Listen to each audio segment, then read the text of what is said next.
¿Qué tal? Muy buenas tardes a todas y a todos. Estamos aquí en las oficinas de ACER, saludándoles, como siempre, nuestros Info ACER. En esta ocasión, con la agradable compañía de mis colegas Osvaldo Cabrera y Rubén González, dándole la bienvenida a una conversación sobre un proyecto que desarrollamos nosotros y que nos ha dado mucho gusto porque nos ha permitido además identificar nuevas formas de trabajar y nuevos retos para desarrollar. Esto es hablar de las buenas prácticas. Como siempre, yo soy Rodolfo Gutiérrez, el director ejecutivo de la organización aquí en ACER. Con mucho gusto de saludarles y están conmigo Osvaldo, que es el... Hola, muy buenas tardes. Como coordinador del área de outreach o de alcance comunitario aquí en ACER y mucho gusto, un honor estar aquí con ustedes. Y también nos acompaña Rubén González. Muchas gracias, Rodolfo y Osvaldo. Hola a todos, soy Rubén González, soy el coordinador general de salud pública y tengo ya 3 años trabajando para ser bienvenidos. Muchas gracias a ambos y de verdad es un placer estar aquí con ustedes y estar aquí compartiendo con nuestra audiencia, que es esta, sabemos que siempre está allí y es muy solidaria y permanente con nosotros. Y como les decía, íbamos a hablar de buenas prácticas. Y antes que nada quiero decir qué son las buenas prácticas. Eh, Ha sido últimamente muy de moda hablar de esto, de buenas prácticas, eh, pero la situación es cómo identificarlas, qué realmente significan, qué nos ofrecen y qué son. Y es una serie de acciones, una serie de eh, elementos de aprendizaje y de acción que se conjugan para que se obtengan buenos resultados en nuestros ejercicios de trabajo o en nuestros ejercicios cotidianos. En este caso, voy a compartir con ustedes mi pantalla. En este caso, nosotros vamos a hablar de las buenas prácticas a partir del COVID-19, porque el COVID-19 nos cambió definitivamente la perspectiva de cómo establecer primero nuestra identificación del problema y las necesidades de la comunidad y después cómo acceder a la solución de los problemas, cómo llegar a la posibilidad de acercar los recursos a las comunidades. En nuestra presentación vamos a hablar un poco acerca de lo que somos, de lo que fuimos y de lo que hoy estamos haciendo. Vamos a presentar también un poco un breve, muy breve perfil de quiénes son los latinos en Minnesota y les hablaremos de las mejores prácticas, las cuales serán presentadas por Osvaldo y por Rubén.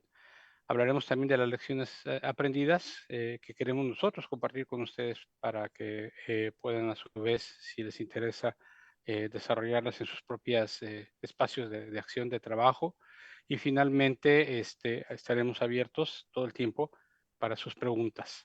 Eh, las preguntas las pueden plantear en el Facebook en el área de texto para que puedan ustedes plantearlas y nuestro colega Zadkiel Molina, que está conduciendo esta transmisión a través del sistema de Facebook, nos comunicará las preguntas y nosotros intentaremos dar respuesta. En fin, entonces comenzamos con una breve historia de lo que es hacer, de lo que fuimos, de lo que somos. Primero, ACE es una organización que es única y es única en muchos sentidos. Primero, porque no hay muchas organizaciones en el país que hagan investigación y evaluación a nivel comunitario y nosotros lo somos. Y no solo eso, somos la única en Minnesota y la única en el medio oeste que se dedica a todo esto y los hacemos desde la perspectiva de trabajar con la comunidad, para la comunidad y por la comunidad. La organización fue creada en 1988 por entonces se llamaba Comunidad, no, Chicanos Latinos Unidos en Servicio y hoy se llama Comunidades Latinas Unidas en Servicio, CLUES, como un programa para responder a las preguntas que existían en torno a información. Y desde 1997 ACER se convirtió en una organización sin fines de lucro pero desde el principio, desde 1988, fuimos admitidos, apoyados y se nos otorgó un espacio físico en la Universidad de Minnesota, en el Centro de Desarrollo Urbano y Regional. Y desde entonces también hemos estado vinculados con muchas comunidades, hemos hecho investigación, pero también para difundir la información hemos hecho talleres de información, talleres de prácticas y con ello buscamos lograr lo que muchas veces tarda mucho la investigación académica en hacer, implementar los programas y proyectos que la comunidad necesita. Nuestra misión, y la leo textualmente, es involucrar a los latinos de Minnesota a través de la investigación, la evaluación, la acción comunitaria en la promoción de una representación equitativa en todos los niveles de decisión institucionales y cambios de políticas. Reconocemos que las comunidades de color, particularmente la comunidad latina, está muy rezagada en el acceso a servicios y recursos, y por lo tanto nuestro compromiso es tratar de cambiar eso para esa comunidad, para esta nuestra comunidad, pero también para las otras comunidades llamadas de color. Nuestra visión, mirando hacia el futuro, es que podamos crear una Minnesota en el que, a la que los latinos tengan un camino hacia la justicia y que nuestras voces y nuestra cultura sean elevados. Es decir, que se nos escuche, se nos vea, se nos haga caso, se nos atienda. Ese es nuestro equipo. En la actualidad tenemos un equipo de ahora 21 personas contratados como miembros de staff de la organización. Aquí nos faltan 3 personas todavía por incluir, pero así somos. Somos un grupo bastante diverso de investigadores y de gente que hace alcance comunitario. Y muy recientemente, desde el año pasado, tenemos una oficina en el área de Manqueiro, eh, lo cual para nosotros ha sido un punto muy, muy importante porque significa no solo crecer, sino también dar mayor alcance en nuestros programas y nuestros proyectos de investigación. Insisto mucho en la investigación porque en ese sentido es muy importante comentar con ustedes cómo nos involucramos en el trabajo de COVID-19. Recuerdo muy bien una noche del mes de marzo del 2020, cuando estábamos en plena pandemia, recibí una llamada telefónica del Departamento de Salud para preguntarme si ACER estaría dispuesto a participar con el Departamento de Salud a conocer las necesidades y acercar los recursos para resolver esas necesidades entre la comunidad latina del estado de Minnesota. En ese entonces, no sé si recuerdan, todos estábamos encerrados en nuestras casas y yo dije que sí, por supuesto que sí. Y de esa forma, la trayectoria que tenemos en la creación de redes para vincular a la comunidad latina en diferentes proyectos se convirtió en una red o en una posibilidad de expandir nuestras acciones para conectar a la gente con los recursos que el Departamento de Salud ofrecía para enfrentar la crisis. La contingencia por la emergencia exigió acciones inmediatas y les comentaba hace un momento, el Departamento de Salud nos contactó para difundir información de recursos y servicios. Y muy pronto nos asociamos con organizaciones proveedoras de servicios a nivel nacional y local. O sea, no solo trabajamos con MDH en la actualidad, ni desde ese entonces, sino con otras organizaciones, y nos convertimos en uno de los 32 coordinadores comunitarios de COVID en Minnesota, organizando eventos de vacunación e informando a las comunidades de color acerca del COVID-19, sitios de vacunación y otros recursos. En la actualidad incluso organizamos sitios de vacunación y de eso vamos a aprender un poco más al respecto. Pero mientras tanto les comento, en Minnesota siempre hemos habido latinos. Desde 1865, cuando se hizo el primer censo, había ya 2 latinos y en la actualidad contamos cerca de 400,000 personas de origen latino que vivimos en Minnesota. Representamos casi el 6.1% del total de la población del estado y para muchos incluso es mucho más, porque en esta cifra es muy probable que no esté considerada la población indocumentada, la población que no tiene documentos estando aquí en este estado y con lo cual, vuelvo a repetir, estaríamos cerca de 400,000 personas. Lo importante es que esta población contribuyó con casi un cuarto del crecimiento total de la población del estado entre 2010 y 2020. Es decir, 1 de cada 4 nuevos habitantes en el estado era de origen latino en esa década. Es muy importante, además de que es una población muy joven. tenemos un promedio de edad de 24 años y eso comparado con 38 años de promedio de edad con la población en general y con cerca de 45 años de promedio de edad con la población blanca, nos coloca como una comunidad que podemos ofrecer garantías para el futuro de del estado de Minnesota. Y por ello es muy importante el trabajo que desarrollamos. Cabe la pena señalar que en al menos 12 ciudades en el estado, la población latina es mayoría. Son ciudades pequeñas, si ustedes quieren. Son ciudades que no tienen una gran cantidad de población, pero ahí estamos sosteniendo con el trabajo de todas y todos la economía de ciudades enteras, que de otra forma desaparecerían. Y para poder trabajar con todos ellos tuvimos que desarrollar una serie de experiencias, experimentos y experimentar también con nosotros mismos en nuestras capacidades. Y de ahí se derivan estas prácticas. Son 5 nuestras mejores prácticas y las queremos compartir con ustedes y para ello le abro el espacio a Osvaldo que va a hablar de la primera de ellas. Adelante, Osvaldo. Claro que sí. Muy buenas tardes nuevamente a toda la audiencia que se conecta el día de hoy. Gracias por la introducción, Rodolfo. Como bien comentas ahora, en perspectiva después del 2020, cuando dio inicio la pandemia por el COVID-19, es muy fácil hablar de prácticas, ¿no? Ahora vamos a hablar de 5 prácticas que nosotros, trabajando en equipo, aquí con todos los colegas que formamos parte del equipo de atención al COVID-19, formulamos para poder compartirlas con la audiencia, con diferentes organizaciones, instituciones, para que ellos puedan ver de qué manera nosotros hemos creado este marco de acción. Eh, Ojalá y no, pero si llega a suceder una situación similar en los próximos años, estar preparados para poder atender sobre todo a las comunidades más necesitadas, en este caso la comunidad latina. Eh, Vamos a nombrar esta primer práctica, la práctica número 1. Nosotros le denominamos crear capacidad entre el equipo para realizar el trabajo. Ahora es muy fácil, por ejemplo, para nosotros definir tres aspectos importantes: los roles, los procesos, las expectativas. Ello porque después de aprender todo lo que nos enseñó el COVID-19 y cómo atendimos a la comunidad latina en el estado, tratamos de ejemplificar con estos tres aspectos cómo poder atender de manera correcta, de manera interna primero, en este caso desde hacer, de manera interna organizarnos para poder llevar servicios hasta las comunidades más necesitadas y las más alejadas en este caso del área metropolitana de Saint Paul y Minneapolis. Primero, pues decidimos definir roles.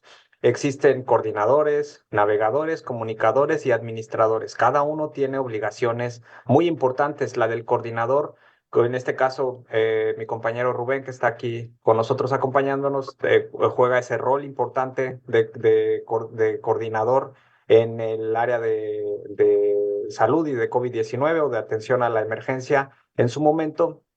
Después vienen los navegadores que pues están a la coordinación de un líder, que en este caso pues es el coordinador, y los comunicadores que diseñan información, todo eso que ven ustedes a veces que publica la CDC, que publica el Departamento de Salud de Minnesota.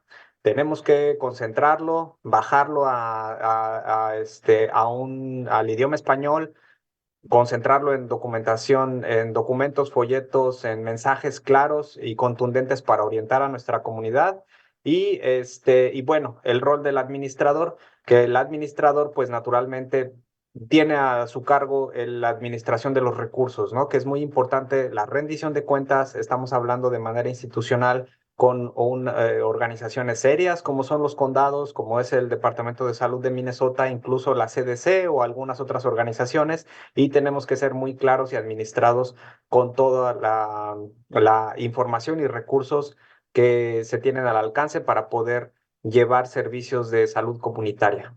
En los procesos, siempre, todo el equipo, estamos trabajando en equipo. En este caso, somos un equipo de 5 a 7 personas, más todos los voluntarios que a veces nos acompañan a ofrecer servicios, y siempre tenemos que estar con una línea de comunicación abierta, desarrollar procesos muy claros al momento de salir allá a la calle, a los centros comunitarios, a ofrecer un servicio vacunación o de orientación o de pruebas de COVID. Entonces, todo esto tiene que siempre tener ese aspecto también muy claro y definido. Y la última, las expectativas. Ser muy claros con las expectativas, pero al mismo tiempo adaptarnos a muchas situaciones. En este caso, lo vamos a ver más adelante, tuvimos que adaptarnos a situaciones que nos retaron al momento de eh, llevar los servicios, siempre estar abierto a nuevas ideas. Como ustedes bien saben, el COVID desde su inicio fue evolucionando de una manera pues básicamente casi cada día había una información nueva y teníamos que adaptarnos a ese tipo de protocolos, a ese tipo de situaciones, diseminar la información de manera correcta, adquirir más información, concentrarla, llevarla, las vacunas también, las variantes, en fin, todo esto que aprendimos, tenerlo siempre de manera muy clara para no generar malas ideas. Y ahora le cedo la palabra a mi compañero Rubén, que nos va a hablar de la práctica número 2. Muchas gracias, Osvaldo. Hola a todos de nuevo. Bueno, nuestra práctica número 2 es, como lo menciona, las alianzas son esenciales. El ser estratégico, eh, vaya, identificar primero socios y aliados y audiencias establecidas. Por decir, hay muchos grupos de latinos que, por decir, en grupos de padres de familias en las escuelas, grupos de latinos en las clínicas, o no específicamente solo latinos de diferentes etnias.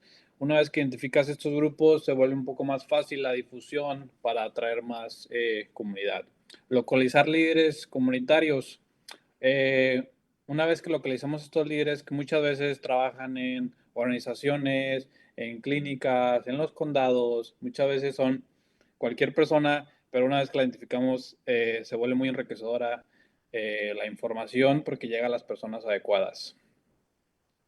El ser paciente. Es muy importante esta práctica, el apegarse a la verdad en la información, sobre todo, como mencionaba Osvaldo, el día con día, semana con semana, el Centro de Control para la Prevención de Enfermedades, que es la CDC y el Departamento de Salud, actualizaban muy constantemente los cambios de salud respecto a la pandemia, a las diferentes vacunas, edades, síntomas, acerca del COVID persistente. Entonces, habría que ser muy paciente con ese hecho y dar la información verídica como venía para evitar confundir a la comunidad, ¿no?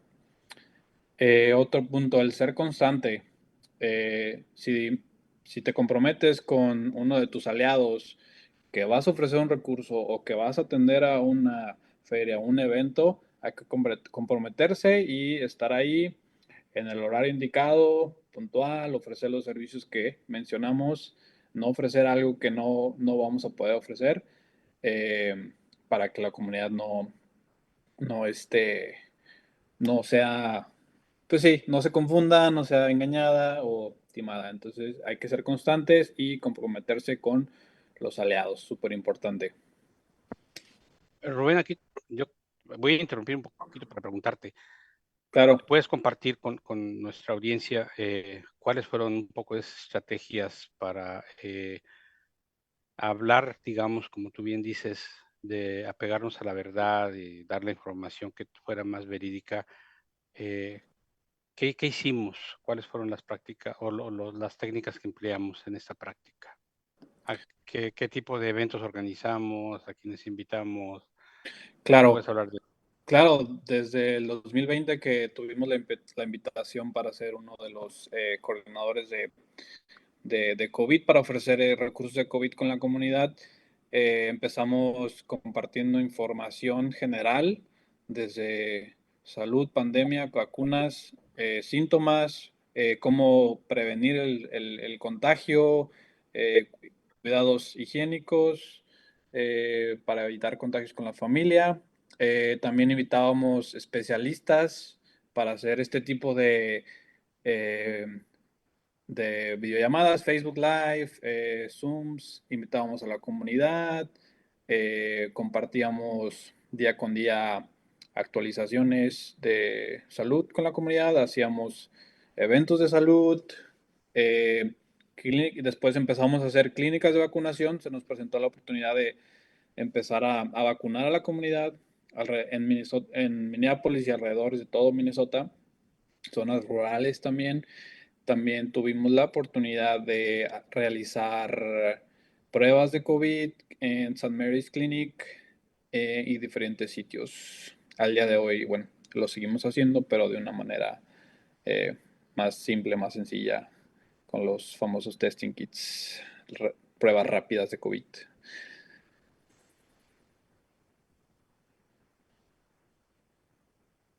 Bueno, ahora vamos a pasar a la práctica número 3. Para las personas que se están conectando, recuerden, estamos hablando de la emergencia sanitaria por el COVID-19. Los invitamos a que nos compartan sus dudas, sus comentarios acerca de estas prácticas que estamos compartiendo, que implementó nuestra organización durante la etapa más fuerte del COVID-19.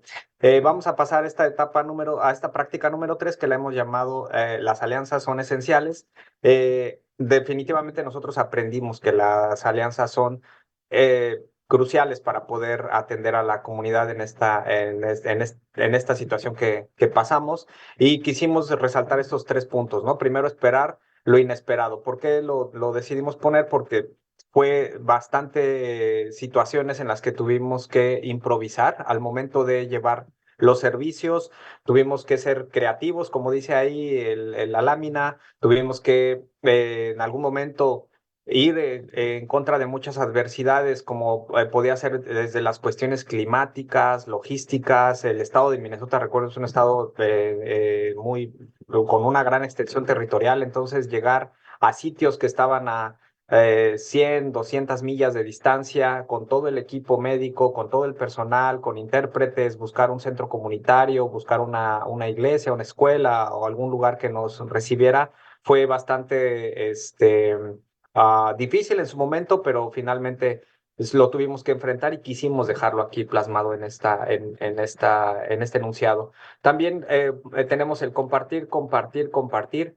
Siempre es súper importante tratar de llegar a la comunidad que está más alejada a través de los medios que estén a nuestro alcance, ¿no? Pueden ser folletos, a través de otros contactos, líderes comunitarios, recursos, redes sociales, videos, todo lo que, el radio, la televisión, los elementos que estén a nuestro alcance para llegar con ellos, tuvimos que utilizarlos, y afortunadamente logramos crear una red muy amplia de lazos con instituciones, organizaciones, líderes comunitarios, iglesias en todo el estado para poder responder. Una última parte, la relación debe ser recíproca. Aprendimos esto también. ¿Por qué ser recíproca? Porque no solo se trata de pedirles su apoyo para llevar los servicios, sino ofrecerles también, ¿no? Ofrecerles un espacio, ofrecerles la difusión, ofrecerles el pasar la voz, el ayudarnos con voluntarios, y también desde nuestra parte tratar de conectarlos a otro tipo de recursos y de servicios. Entonces fue crucial la reciprocidad en esta etapa más complicada, y pues bueno, en esta práctica número 3 quisimos dejarlo plasmado. Hay una parte súper importante que quisimos graficar, y que Rubén, que estuvo ahí durante todo el tiempo en la trinchera, nos va a explicar esta gráfica que está a continuación. Sí, gracias, Osvaldo. Como lo mencionaba Osvaldo, esta parte fue muy retadora porque no solo fue sencillo, sí, ya tenemos el recurso de COVID para la comunidad. No, la parte retadora fue lograr abrir puertas para nosotros. No solo abrimos nuestras puertas y esperar que la comunidad venga hacia nosotros vamos hacia donde está la comunidad para ofrecer estos recursos y obtener más que sean más atractivos estos recursos para la comunidad y que sean bien benéficos. ¿Cómo lo logramos?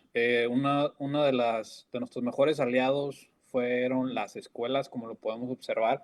El 32% de las veces tuvimos mucho éxito en las escuelas y fue donde más se nos abrieron las puertas. Después están los supermercados. Poco a poco nos fuimos dando cuenta en este navegar haciendo clínicas de vacunación en diferentes zonas, cómo podríamos llegarle a la comunidad latina, pues yendo a donde hay más afluencia, ¿no? ¿Y dónde hay más afluencia? En los supermercados latinos, sobre todo sábados y domingos por la tarde. Lográbamos llevar una unidad móvil de salud con diferentes proveedores y así lográbamos mayor éxito. Centros comunitarios, también iglesias, diferentes restaurantes, librerías. Los demás fueron unos excelentes aliados. Los consulados tienen muchísima demanda y a su vez tienen muchísimos recursos, entonces a veces no es la mejor opción, pero a su vez nos ayudaron muchísimo todos los consulados en general aquí en Minnesota, consulado mexicano, consulado de El Salvador, consulado de Ecuador y algunos consulados móviles que vienen aquí a Minnesota durante periodos anuales, como es el de Guatemala, como es el de Colombia y por ahí alguno otro que se me pueda ir, pero queríamos resaltar súper importante quienes han sido nuestros mejores aliados durante este, este proceso de vacunación. Y vamos a la siguiente. Solo quería que agregar, Rubén, y es nada más para complementar lo que ustedes han dicho. Mucho del esfuerzo que nosotros pusimos también fue apoyado por el pasar la voz. Por ejemplo, ustedes ven ahí supermarkets, que son las tiendas a donde los latinos van a comprar. Muchas ocasiones algunos de los supermercados les decían a otros, oye, ¿sabes qué hacer? Está trayendo vacunas, y nos llamaban para que llevásemos vacunas también con ellos o para que lleváramos las pruebas de COVID. Lo mismo ocurrió en algunas iglesias.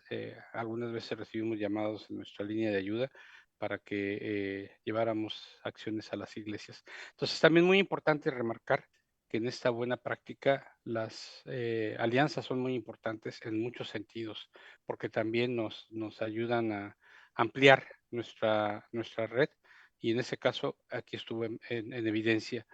Muchas escuelas charter incluso nos llamaban, quedamos mal con algunas de ellas que no tuvimos la capacidad, pero nos llamaban para poder colaborar con ellos hasta la fecha. Entonces, esto es importantísimo, es una de las prácticas que más conviene, tener buenos aliados. Sobre todo remarcar que otra mejor práctica también era ir días antes al sitio donde ya teníamos agendado y anunciarle a la comunidad que íbamos a estar presentes. Era súper importante, como lo comentaste, el compartir la información a tiempo.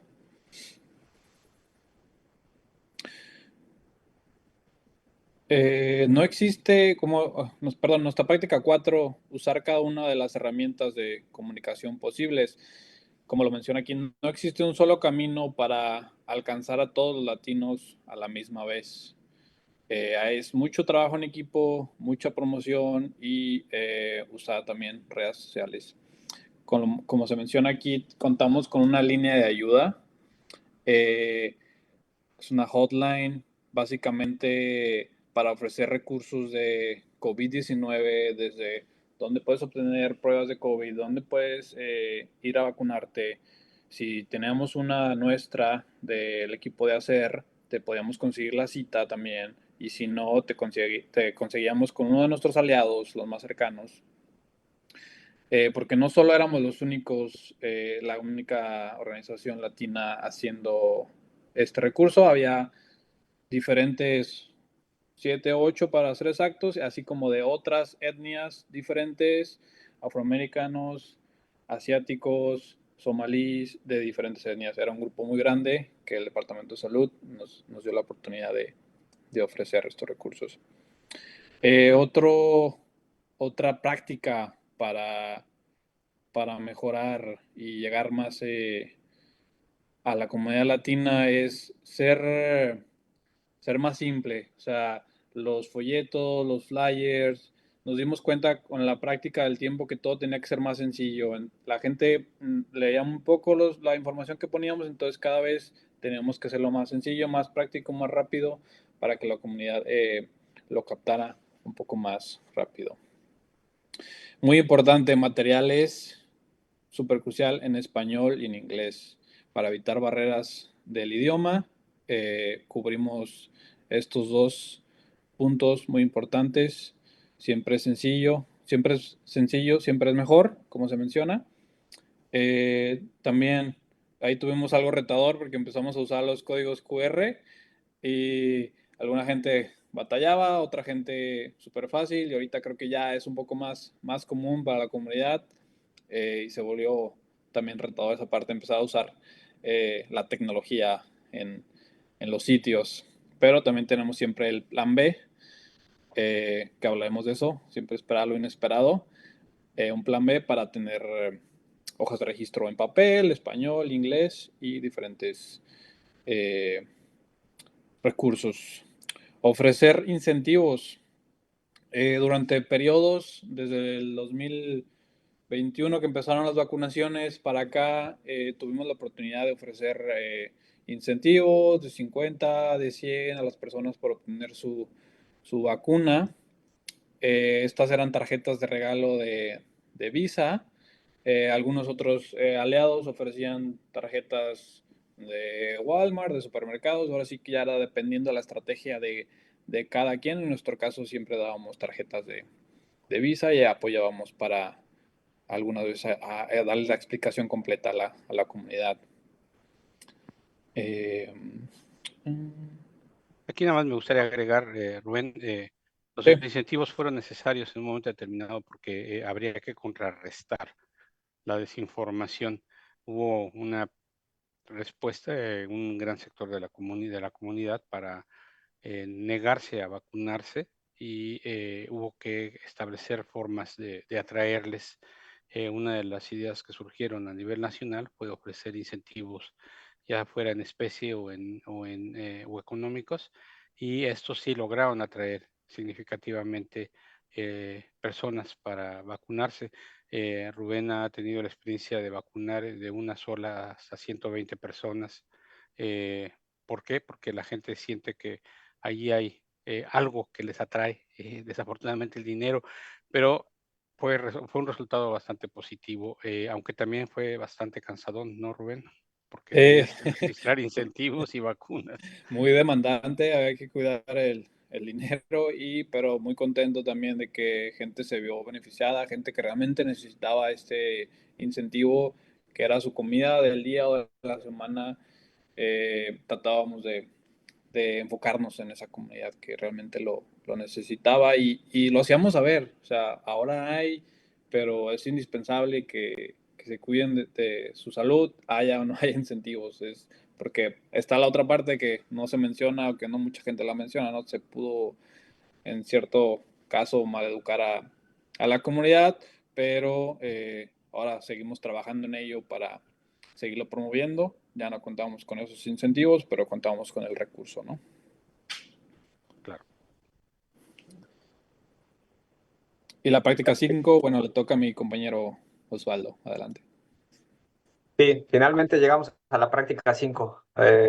Muchas gracias. Esperamos que estos puntos, estas 4 prácticas anteriores y esta quinta sean de mucha ayuda y que reflejen solo un poco de lo que trabajamos en esta etapa tan complicada del COVID-19. Esta lámina 5, esta práctica 5 le hemos llamado utilizar los datos para informar el trabajo.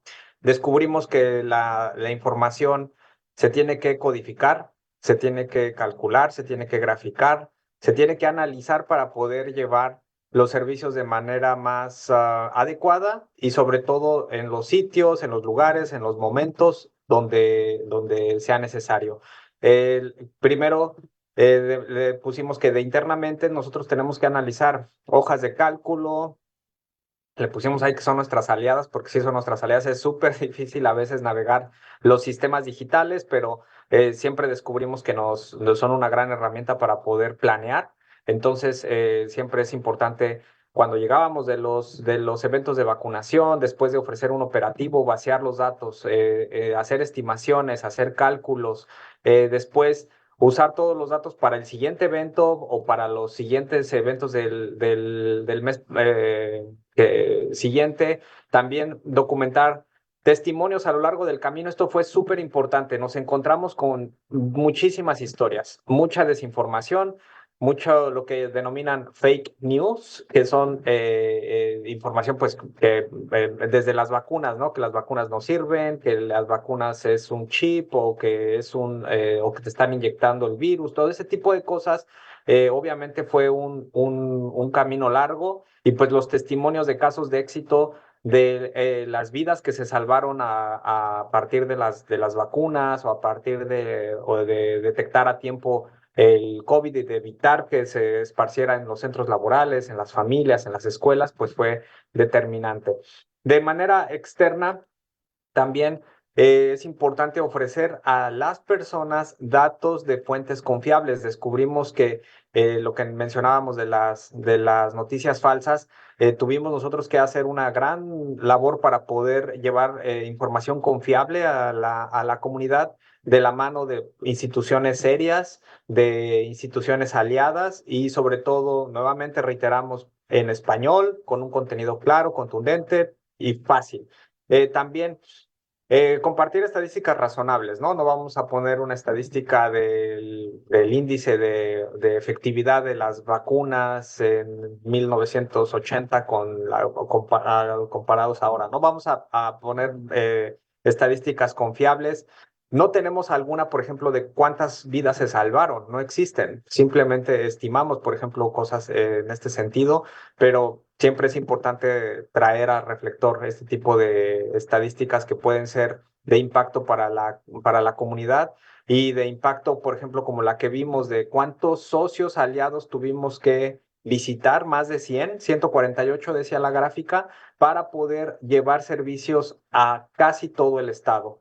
Digo casi porque no visitamos todos los rincones como hubiésemos querido. Aquí quisiera remarcar un tema muy importante. La estadística, las estimaciones, los testimonios nos dicen, las noticias también nos dicen que la comunidad latina nunca dejó de producir. Siempre fueron frontline workers o trabajadores esenciales, siempre estuvieron ahí trabajando en el produce, en la producción de alimentos, en las empaquetadoras de carne, en los campos, siempre estuvieron llevando comida a todo el estado de Minnesota y más allá. Entonces, naturalmente, fue una comunidad que fue muy impactada por el virus. Lamentablemente hubo decesos, fue muy difícil entrar a los centros laborales a ofrecer vacunas, tuvimos que valernos de todos estos aliados que ya mencionamos anteriormente y pues la estadística nos ayudó mucho a ver eso, ¿no? A planear, a verificar y a llevar las vacunas, los servicios de salud comunitaria hasta los centros laborales, hasta los lugares donde se encontraba nuestra comunidad. Entonces, esto va de la mano a la última parte donde dice utilice los datos de forma ética. Eso nos sirvió mucho para poder generar conciencia social, generar buena planeación, generar sentido de comunidad para poder llevar hasta toda la comunidad más necesitada estos servicios. Para mencionar, nuestro alcance llegó, por ejemplo, a la ciudad de Moorhead, allá en la frontera con Dakota del Norte, donde están las plantas empaquetadoras de pavo. Y en esos sitios pudimos darnos cuenta de la gran necesidad de la comunidad que está por allá, aislada, que requiere tantos servicios de salud comunitaria. Y pues todo esto, estas bases de datos, estadística, información, nos sirvió para poder planear y llevar con éxito servicios de vacunación en aquel momento y pues ahora para seguir trabajando en conjunto con todos estos aliados que nos ayudaron en todo el estado de Minnesota. Con esta lámina terminamos estas 5 prácticas, les agradecemos Nada más mucho quiero agregar, y perdón, seguimos Osvaldo, todavía. quiero Adelante. agregar nada más. Esta práctica es fundamental desde el punto de vista de una organización que se dedica a hacer investigación. Colectamos mucha información, muchos datos, y estos datos nos han de servir y ese es nuestro compromiso para que, como decían mis colegas, que en el futuro, ojalá no sea muy próximo, tengamos que enfrentar una situación semejante, tengamos información de cómo lo hicimos. Entonces, aquí está documentado nuestro trabajo con estos datos, con esa colección de datos y van a estar disponibles, desde luego, siempre para quien los necesite, para quien los solicite, pero sobre todo para poder informar acciones a partir de este momento, porque esto fue terrible, el COVID-19 nos agarró a todos por descuido y sin embargo aprendimos y espero que el aprendizaje, como decía Osvaldo, no pase de lado cuando tengamos que enfrentar situaciones semejantes. Ya lo sabemos y sabemos cómo hacerlo. Igual una última reflexión, Rodolfo, si me lo permites, también utilizar este medio para agradecer, ¿no? A nuestros aliados, para agradecer a todas las organizaciones que nos apoyaron, a los voluntarios, a los intérpretes, al personal médico, al personal de salud que fueron nuestro equipo y con los que hicimos y estamos haciendo gran colaboración. La verdad es que su compromiso, toda la pasión y todo el sentido de comunidad que recibimos de ellos fue grato y sobre todo también a la comunidad, gracias por participar en nuestros eventos, por correr la voz de información correcta, certera, de información que salva vidas. Entonces, seguramente mucho de nuestra audiencia se vacunó en alguno de los sitios de vacunación comunitarios, no en el de hacer propiamente, puede ser en alguno de los otros 8 centros comunitarios, como dice Rubén, que son aliados latinos del Departamento de Salud de Minnesota, y decirles que siempre estén al pendiente, que es muy importante conectarse a este tipo de videos, de información, para que siempre cualquier situación que surja de emergencia, saben que vamos a ser una fuente confiable de información. Por supuesto que sí. De ahí eso se liga con nuestras lecciones, lo que aprendimos. Ya decía yo hace un momento, lo que aprendimos, entre lo que resalto de lo que se ha presentado por parte de mis colegas, es planear tanto como sea posible, aunque no siempre es posible planear todo. O sea, hicimos hincapié en que hay que estar preparado para lo inesperado. O sea, porque muchas veces ocurre que cuando creemos que todo está listo, vienen cosas que nos dicen, jeje, te agarré por sorpresa, en esto no estabas preparado. Y así lo hizo el COVID, se rió muchas veces de nosotros. Y esta vez debemos estar preparados para eso. Bueno, debemos saber responder a ello. También tenemos que hacer tiempo para pequeñas y grandes oportunidades. Ninguna oportunidad es pequeña en ese sentido, porque a veces las cosas que parecieran ser muy, muy pequeñas nos abren la puerta para llegar más allá, para llegar más lejos. Nada menos aquí en la primera foto que se ve aquí en esta lámina, vemos una colaboración muy, muy, muy importante con el Consulado de México y con una organización local en Rochester, además de nuestros vacunadores y el Departamento de Salud acompañándonos en una unidad móvil. Se logró esto, que es enorme, gracias a pequeñas oportunidades que se nos presentaron. Entonces, esto es sumamente importante. Finalmente, digo, además, los eventos no son solo para latinos. Nosotros consideramos que era importante dar la bienvenida a toda la gente que llegase y en muchos momentos tuvimos una gran diversidad de usuarios que se acercaron con nosotros, que Rubén lo constatará, recibieron vacunas, recibieron pruebas de COVID, recibieron la información que necesitaban, porque además la pudimos distribuir en inglés y en su momento a veces incluso contábamos con voluntarios para ayudarnos a traducir con gente que no hablaba español ni inglés. Finalmente, es importante y es sumamente importante trabajar juntos. Y el trabajar juntos no solo en la perspectiva que planteábamos hace un momento en nuestra presentación, sino trabajar juntos para evitar una mayor crisis en el futuro. Sabemos que la unidad es la fuerza, pero sobre todo cuando nos olvidamos de nuestras diferencias y ponemos a trabajar todas nuestras capacidades juntas para responder, es muchísimo mejor. Entonces, esas son las 4, digamos, cosas que hacen síntesis de lo que aprendimos y lo cual ha sido ya traducido y presentado como eh, parte de nuestras mejores prácticas. ¿Y qué es lo que es hacer el día de hoy, Rubén? Claro que sí, gracias Rodolfo. Hacer el día de hoy, bueno, continuamos realizando eventos de vacunación en las Twin Cities, en las ciudades gemelas, que es Saint Paul, Minneapolis y a sus alrededores. También estamos yendo cada vez más al sur. No obstante, el año pasado abrimos una nueva oficina en Ed Mankato y vamos creciendo bastante. Seguimos continuando con los eventos de vacunación.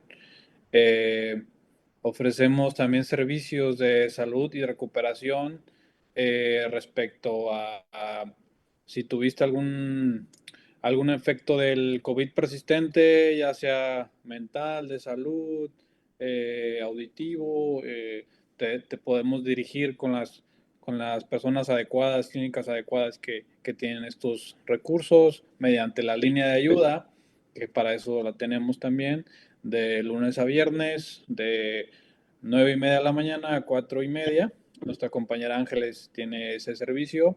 También, aparte de los servicios de COVID que te puede dirigir, somos como un filtro con nuestros aliados. La importancia de los aliados, como lo mencionábamos, te podemos dirigir con las personas adecuadas o agencia adecuada.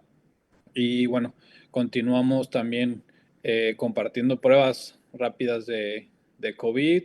Desde ahora se han vuelto bastante elementales para nuestro hogar. Se volvió ya casi como un kit de primeros auxilios para tenerlo ahí en nuestra casa, sobre todo ahora que cuestan en las farmacias 25, 24, $25 por ahí, si no me equivoco. Tenemos ese recurso también por el Departamento de Salud y lo estamos compartiendo en todos nuestros eventos. Eh, y súper fácil de usar, con instrucciones inglés y español, y te dan un resultado en minutos muy rápidos para aquellas familias numerosas o que tengan niños, puedan saber si tienen este contagio. Y bueno, continuamos expandiéndonos nuestra red con aliados dentro y fuera de atención de COVID. Tenemos muchos otros recursos, por decir, tenemos programas de investigación y otros servicios con el departamento de revenue, de los impuestos. Tenemos diferentes programas. Acérquense para que puedan participar en alguno de ellos. Siguiente.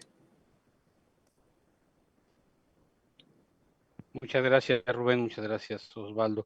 Aquí nada más quería yo señalar que nuestros aliados, porque nos apoyaron económicamente, sobre todo, pero también con muchos recursos, que fueron más notables, son el Departamento de Salud, quien, recuerden, les decía hace un momento, fue que nos llamó muy tarde por la noche, una noche de marzo del 2020, pero también la fundación del Centro para el Control y de Enfermedades, el CDC, nos apoyó con un grant, una beca. Los condados de Anoka, de Ramsey y por supuesto de Hennepin también colaboraron con nosotros en este proceso y siguen colaborando. Y la Agencia de Administración para la Salud en Recursos y Servicios, HRSA, por sus siglas en inglés, nos apoyó. Y también debo señalar que esta presentación se desarrolla con el apoyo de fondos de la Red Nacional de Institutos de Salud Pública, en inglés es the National Network of Public Health Institutes, que nos ha ofrecido también respaldo para desarrollar estas presentaciones y por lo cual estamos aquí y a quien les agradecemos muchísimo. Y pasamos a la sección de preguntas y tenemos una pregunta aquí de Gabriel, quien nos ha estado escuchando y él pregunta, ¿cuál fue el desafío más importante de comunicación para coordinarse entre el Departamento de Salud, organizaciones proveedoras y la comunidad en general? Parece una excelente pregunta.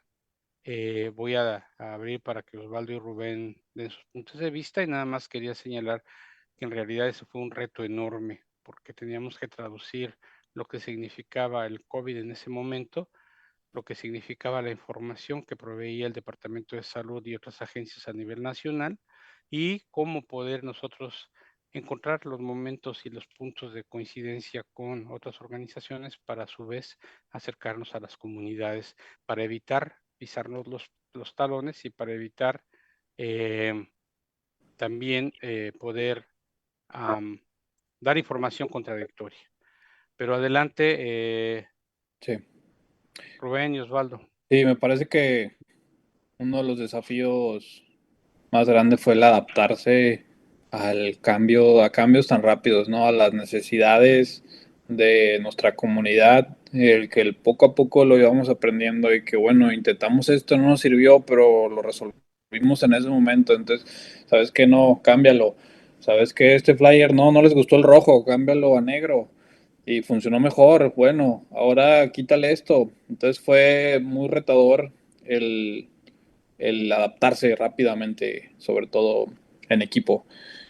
Ahora también, como lo mencionas, como fuimos varias organizaciones que ofrecíamos este recurso a la misma comunidad, al inicio todos se esparcieron, todos estaban por su lado, yo hago lo mío, yo hago solo, y poco a poco nos dimos cuenta que si uníamos fuerzas, éramos más grandes juntos, ¿no?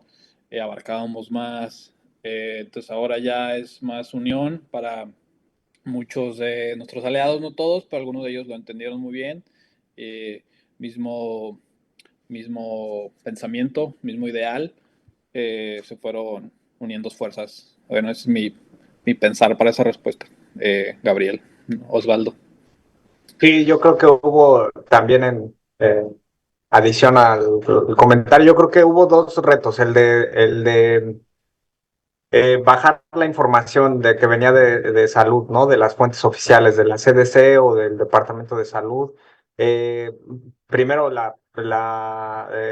ponerla en un lenguaje claro, creo que fue un reto, porque los términos médicos, o sea, ponerlos en un lenguaje fácil para la comunidad fue, creo que algo que nos retó. Después, buscar el protocolo de autorización de las instituciones para que nos dejaran compartir información en los términos en los que nosotros creíamos que era el conveniente para llegar a la comunidad latina, y también el de llegar a la comunidad que no estaba digital, que no está digitalizada, ¿no? Hay mucha comunidad que no usa redes sociales, que no utiliza medios de comunicación digital, entonces llegar hasta ellos para darles información, y sobre todo los que no viven en el área metropolitana, que no es tan fácil pasar la voz.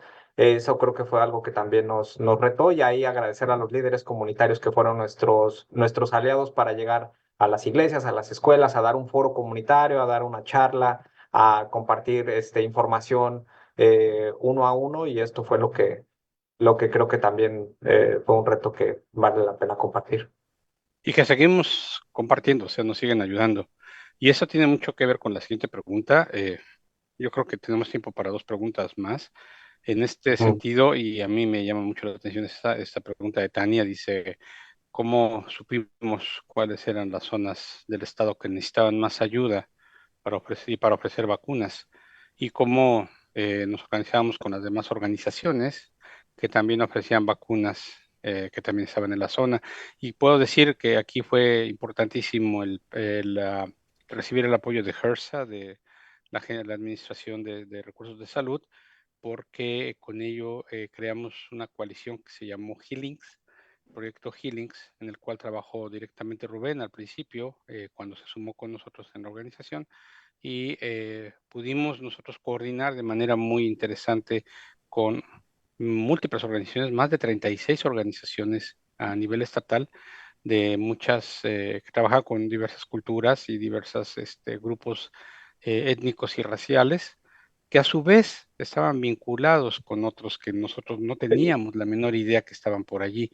De esa forma, hace un momento Osvaldo dijo que llegamos a Moorhead, y fue mucho gracias a que una organización que trabaja para organizaciones, digo, para inmigrantes y para refugiados, nos conectó con ellos diciéndonos, aquí necesitamos vacunas. Pero también nuestros aliados nos pasaban información, había muchos lugares donde decían, aquí no ha llegado, por favor traigan. Había otras en donde escuchábamos la voz de la comunidad a través de los medios de comunicación, particularmente la radio. En el sur de Minnesota, KFI nos compartió muchas veces la información de lugares donde no llegaban. Y en otros casos también la misma coordinación con las organizaciones que estaban ofreciendo la misma nos decían, no podemos, hay mucha gente, poca capacidad. Entonces vengan y ayúdennos. Y entonces establecíamos alianzas para poder desarrollar estos procesos. Pero aquí también viene la otra pregunta que es de Karina y creo que es importante para que nos la respondan Rubén y Osvaldo. Dice, ¿la barrera del idioma fue un problema para distribuir información y brindar vacunas a la comunidad latina? Totalmente, totalmente. Por ahí tú me contaste una historia que alguien llegó ni siquiera, no hablando ni siquiera español ni inglés, era Zapoteca. un zapoteco, ajá, sí, y por ahí alguien les apoyó. Entonces, la barrera del idioma siempre fue un gran reto, pero estábamos preparados para hacer la interpretación, siempre traer material lo más posible en español, pero sí, sigue siendo retador, pero estamos preparados, ya hay algunas enfermeras en el medio que hablan español y también ya todo digital y en papel está en español, inglés, entonces sí, definitivamente un reto. Claro. Bueno, cerramos con esa última que va para Osvaldo, porque Osvaldo participó mucho en estos eventos. ¿Cuál fue el reto más complicado para instalar las clínicas de vacunación móvil? Uy, sí hubo muchos. No sé si tú recuerdas cuando estaban cuando llevábamos los camioncitos, primero que el camión sale desde las ciudades gemelas hasta las zonas más alejadas. Es un camión adaptado para una clínica de unidad móvil. El staff médico, que el espacio adentro es muy reducido, entonces había que poner ahí un templete, poner sillas, ver un punto de registro.